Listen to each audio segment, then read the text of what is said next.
Բարև ձեզ, սիրելի ընկերներ, գործընկերներ, սիրելի հայրենակիցներ, իսկապես վերջին օրերին մի քանի իրադարձություններ տեղի ունեցան Սամվել Կարապետյանի քրեական ճակերտներում իհարկե գործի շուրջ, որոնք որոշակի հրատապություն են ենթադրում ներկայացնելու տեսանկյունից,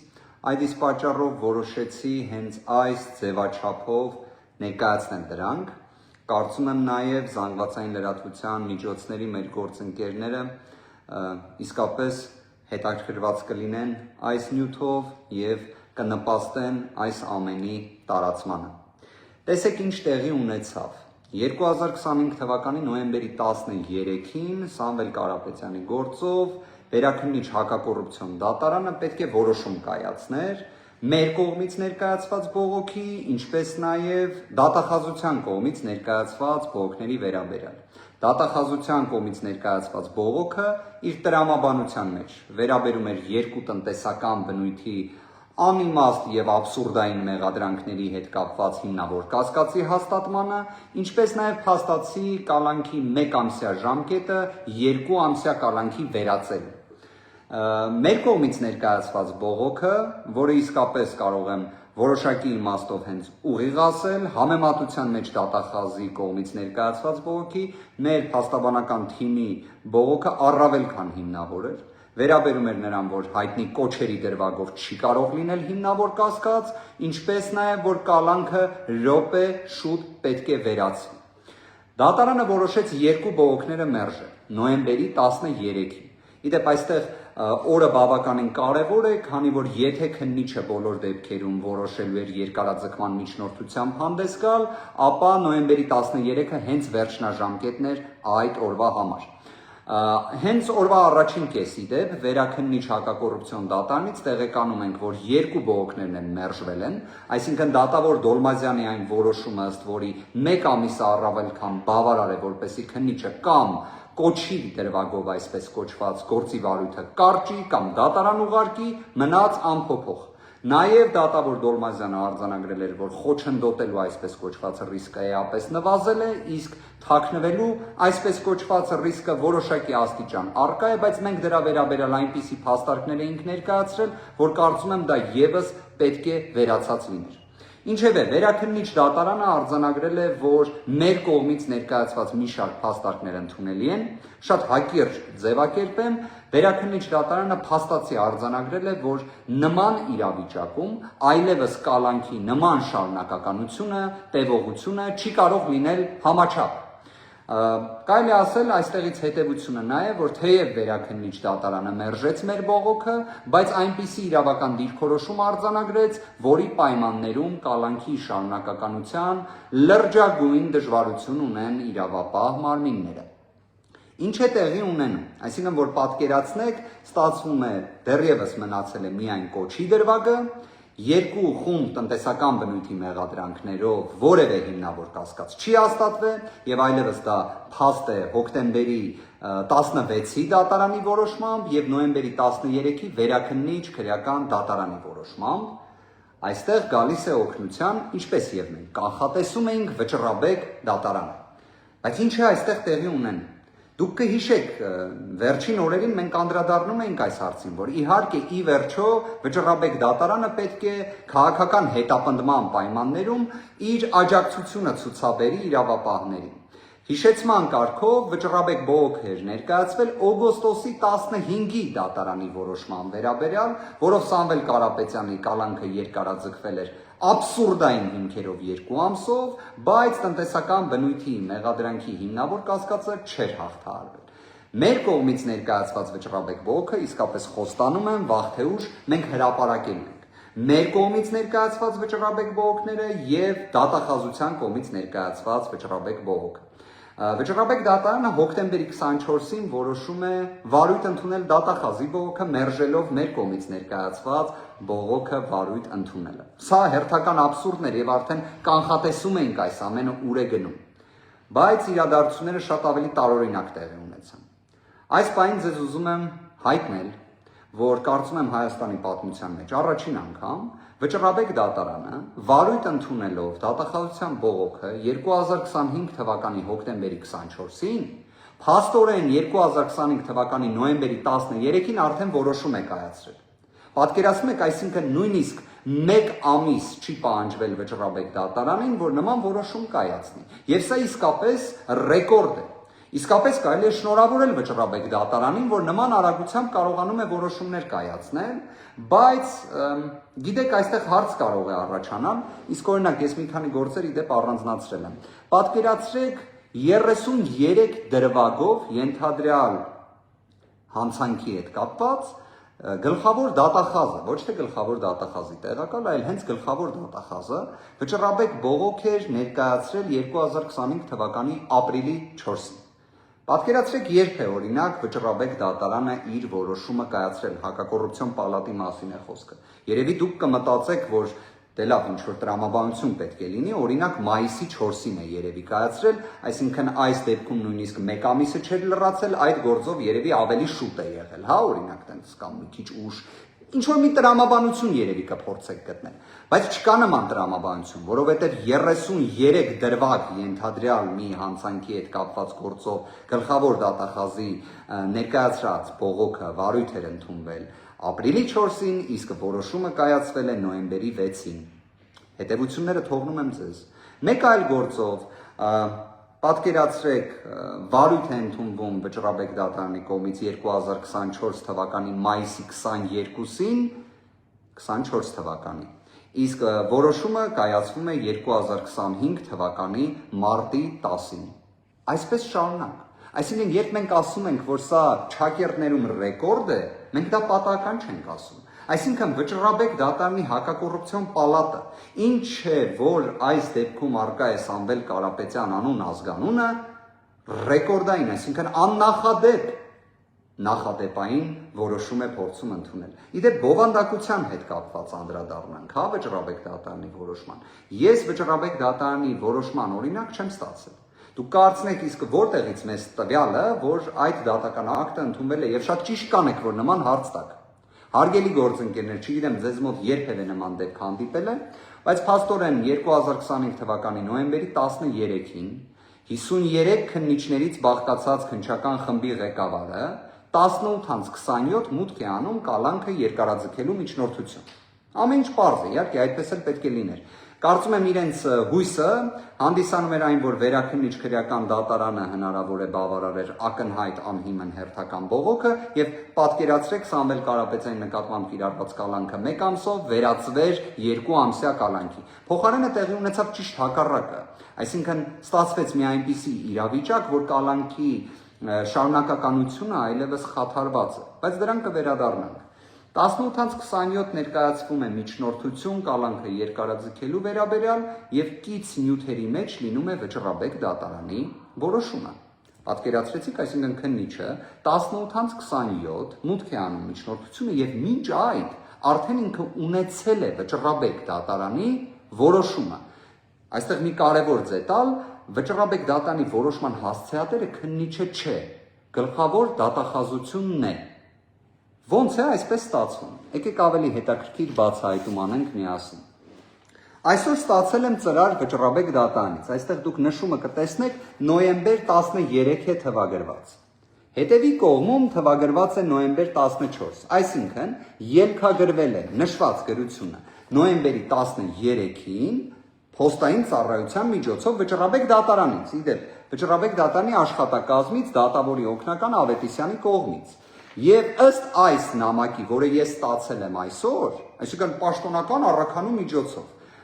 ըստ այդ նամակի Վճռաբեկ դատարանի որոշումը հրապարակվելու է նոյեմբերի 13-ին։ Այսինքն նոյեմբերի 14-ին ես տեղեկանում եմ, որ նոյեմբերի 13-ին որոշում պետք է հրապարակվի։ Որոշումը չեմ ստանում, բայց քննիչը այն ստանում է։ Իդեպ այստեղ գործընկերս Ռուբենը Հակոբյան հետաքրքիր միտք ասեց, դուք պատկերացրեք 18:27 մուտք է արել քննիչը, կից ներկայացնելով Վճռաբեկ դատարանի կարծես մոտ 100 էջ որոշում է, 100 էջից բաղկացած, որտեղ երևի թե դատարանի պատճառաբանական մասը կարծես թե 2.5 էջ է, ինչևէ տեխնիկական մասն էլ դնենք մի կողմ, բայց ստացվում է քննիչը իր միջնորդության մեջ նաև հղում է տվել Վճռաբեկ դատարանի որոշմանը բավականին ծավալուն հղումներ է կարծես տվել։ Դա ոնց է ստացվում։ Այսինքն ողջամտորեն եկեք հասկանանք։ 18:27 ինքը մուտք է անում միջնորդությունը, իր ձեռքի տակ ունենալով Վճռաբեկ դատարանի որոշումը, իսկ մենք պաշտպաններս դեռևս նոյեմբերի 14-ին առաքանու միջոցով ստանում ենք, որ նոյեմբերի 13-ին որոշում պետք է հրապարակվի եւ այս նամակը ելքագրվել է նոյեմբերի 13-ին։ Եթե այստեղ կա տրամաբանություն, խնդրում եմ օգնել, իսկապես ինձ էլ շատ հետաքրքիր կլինի, որովհետև ես դեռ Վճռաբեկ դատարանից չեմ տեսել դեպք, որ այսքան արագ որոշում կայացվի, որտեղ ֆիքսեցինք, չէ, նույնիսկ 30 օր չի պահանջվել Վճռաբեկ դատարանից, որ այս որոշումը կայացվի։ Եվ իդեպ այս որոշման ամբողջ իմաստը մի բանում է, ոչ թե իրավաբանության, այլ պարզապես ամեն կերպ ցույց տալ, որ այս քրեական գործը դեռևս գոյություն ունենա, որովհետև ակնհայտ է, կարծում եմ, արդեն բոլորն են դրա մասին խոսում, որ այս կոչի դրվագը ողջամիտ չէ, ոչ միայն ապօրինի է, ոչ միայն խայտառակություն է, ոչ միայն քաղաքական հետապնդում է, այլ պարզապես ողջամիտ չէ, ինչ որտեղ նույնիսկ ամոթ է։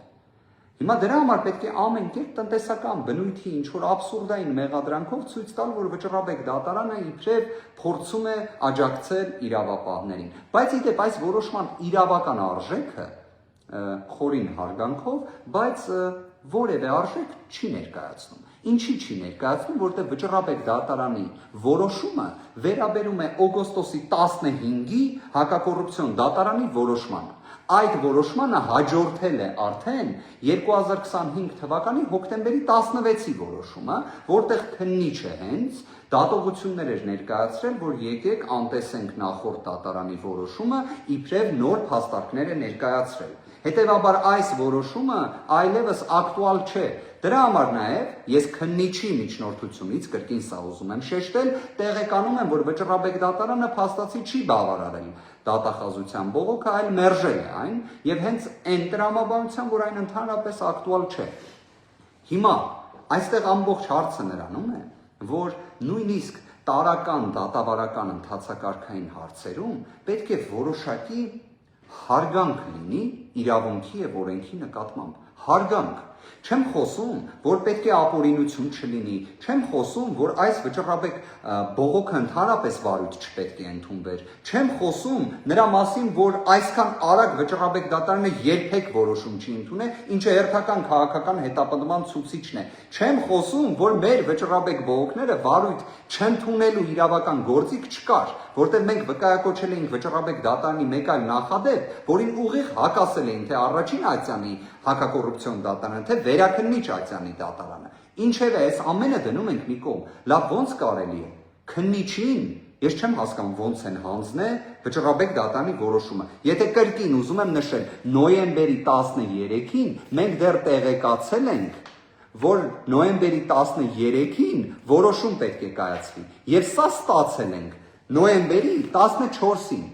Հիմա ինչ գործիքակազմով է քննիչը ստացել Վճռաբեկ դատարանի որոշումը, հասցրել այն վերլուծել, հասցրել այն կից ներկայացնել հակակոռուպցիոն դատարանի առաջին ակցիանին։ Պարզապես այս ամենը խոսում է նրա մասին, որ մենք զուգահեռ մեր իրականությանը երևի թե ստվերային իրավաբանություն ունենք։ Պարզապես ստվերային իրավաբանությունը այլևս ստվերում չի մնում։ Արդեն ակնհայտ է այդ աստիճան։ Իսկապես ես մեղմ ասած զարմացած եմ։ Իդեպ ամեն դեպքում մենք տարբեր երևույթներ հակաօրինական, ապօրինի, աբսուրդային, քաղաքական հետապնդումից բխող տեսել ենք, բայց մենք իսկապես կարծում եմ, որ էլ չենք զարմանալու, բայց ես իսկապես զարմացած եմ։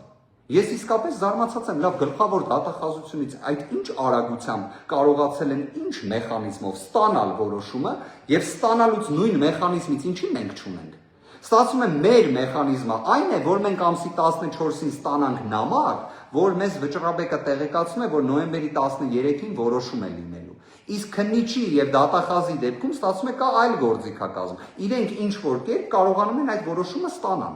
ստանան այնքան շուտ, որ մենք նույնիսկ չենք կարող պատկերացնել, որտեղ 18-27 պատկերացրեք քննչական խմբի ղեկավարը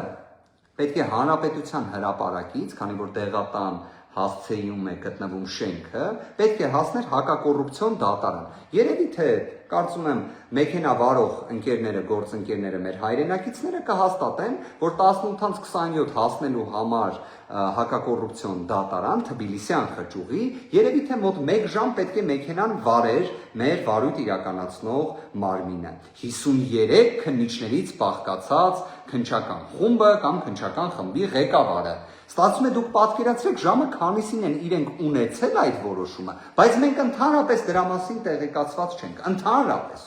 Լավ, սա ինչ նոր մեխանիզմ է, սա ինչ նոր իրավաբանություն է, սրա իրավունքի եւ օրենքի համադրումը որտեղ է։ Ինչև է։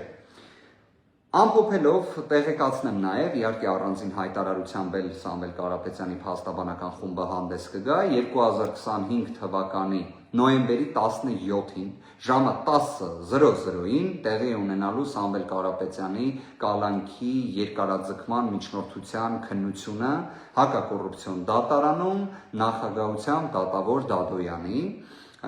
Սա է իրականությունը, որը ունենք։